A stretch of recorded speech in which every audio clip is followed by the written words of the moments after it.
하루의 말씀, 오늘은 베드로후서 1장 16절에서 21절 말씀 가지고 함께 나눕니다.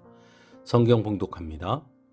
우리가 여러분에게 우리 주 예수 그리스도의 권능과 재림을 알려드린 것은 교묘하게 꾸민 신화를 따라서 한 것이 아닙니다. 우리는 그의 위엄을 눈으로 본 사람들입니다. 더없이 영광스러운 분께서 그에게 말씀하시기를 이는 내 사랑하는 아들이요 내가 좋아하는 아들이다 하실 때 그는 하나님 아버지께로부터 존귀와 영광을 받았습니다. 우리가 그 거룩한 산에서 그분과 함께 있을 때 우리는 이 말소리가 하늘로부터 들려오는 것을 들었습니다. 또 우리에게는 더욱 확실한 예언의 말씀이 있습니다. 여러분의 마음속에서 날이 새고 샛별이 떠오를 때까지 여러분은 어둠 속에서 비치는 등불을 대하듯이 이 예언의 말씀에 주의를 기울이는 것이 좋습니다. 여러분이 무엇보다도 먼저 알아야 할 것은 이것입니다. 아무도 성경의 모든 예언을 제멋대로 해석해서는 안 됩니다.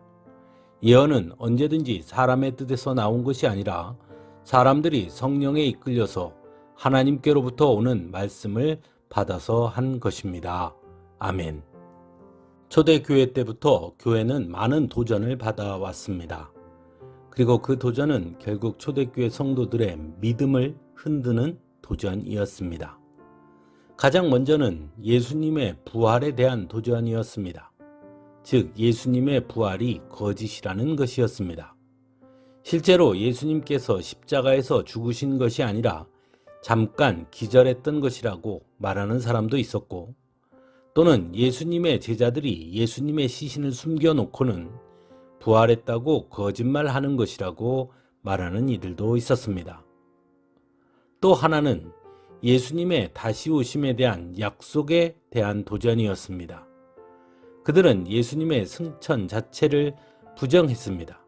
그렇기 때문에 다시 오신다는 약속 자체를 인정하지 않았던 것입니다. 오늘 본문은 그러한 교회에 닥친 도전들에 대한 답을 전하고 있습니다. 먼저 본문 16절에서는 우리 주 예수 그리스도의 권능과 재림을 알려드리는 것은 교묘하게 꾸민 신화를 따라서 한 것이 아닙니다.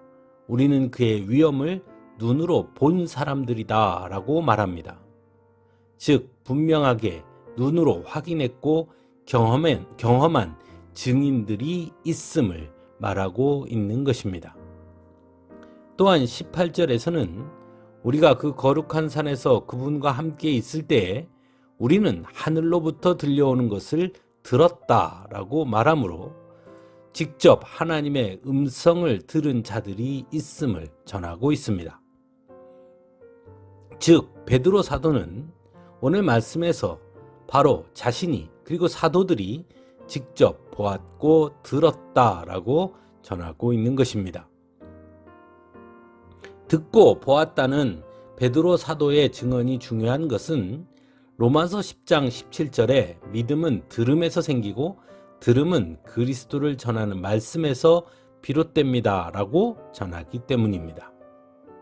또한 예수님 역시도 귀 있는 자는 들을지어다 눈이 있는 자는 볼지어다 라고 말씀하시므로 들어야 할 것을 듣는 것과 보아야 할 것을 보는 것, 그것이 바로 믿음이라고 말씀하고 있기 때문입니다. 아무리 보여주고 들려주어도 그것을 믿음으로 받아들이지 않으면 아무런 영향을 미치지 못한다는 것입니다. 하지만 사도들은 자신들이 보고 들은 것을 통해 삶이 완전히 바뀐 사람들이었습니다. 더욱이 한 발 더 나아가 기록된 성경 말씀 속에서도 이제 하나님의 음성을 듣게 되었다고 전합니다. 그래서 우리에게는 더욱 확실한 예언의 말씀이 있다고 전하면서도 아무도 성경의 모든 예언을 제멋대로 해석해서는 안 된다고도 말하고 있습니다. 결국 초대교회 당시 교회의 도전에 대해서 사도 베드로는 한마디로 정리하고 있습니다. 즉 예수님의 부활이 그리고 승천과 다시 오심에 대한 약속이 사실이냐 거짓이냐를 묻는 것처럼 보이지만 실제는 믿음의 문제라고 말하는 것입니다. 예수님을 믿으면, 성경을 하나님의 말씀으로 믿으면 부활과 승천 그리고 다시 오심에 대한 약속이 나의 삶에 영향력을 끼치게 되고 확고함으로 다가오지만, 믿지 아니한다면 아무리 근거를 대고 증명을 하더라도 결코 받아들일 수 없을 것이라고 말하고 있는 것입니다. 그래서 모든 문제의 근본은 결국 믿음이라고 말하고 있는 것입니다. 한 주간의 찬양으로 함께 은혜 나누겠습니다.